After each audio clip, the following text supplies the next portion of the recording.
Bugündən müqəddəs həcc ziyarətinə səfər başlayır. Artıq zəvvarların ilk qrupu Heydər Əliyev Beynəlxalq Hava Limanından yola salınıb. Zəvvarlar 40-50 nəfərlik qruplara bölünüblər.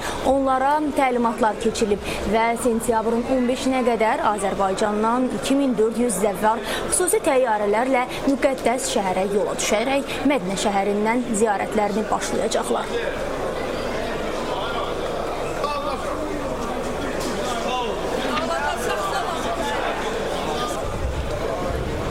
Məkkədə bütün vacib əməlləri yerinə yetirdikdən sonra sentyabrın 29-undan etibarən hacılar geri qayıtmağa başlayacaqlar. Geri dönüş oktyabrın əvvəlinə kimi davam edəcək. Çox şərəfli, ağır yoldur. Allah hamıya burada bu ağır, çətin yolda, gözəl yolda can sağlığı versin. Dünya hamısı salamatlık olsun. Biz gedib gələncə gələ görə ki salamatlıqdır. Neçə yaşınız var? 78.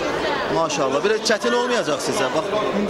Allah kömək olacaq inşallah. Burada həcca gedən hacılar, hac xanımlar dini ayinlər, gündəlik təlimat verilir onlara və təlimat veriləndən də sonra hər gün rəhbərlər onlarla bütün Mədinə, Məkkə ziyarətinin, bütün dini ayinlərin onlarla bahəm əmələ gətiriləcək. Bu illəri keçmiş illərə müsbətən daha çox həkim briqadaları cəlb olunub. Demək olar ki, bütün sahələrdə Mədinədə 5 ulduzlu otel, Məkkədə də yəni ki, çox qəşəng otellərlə təmin olunub.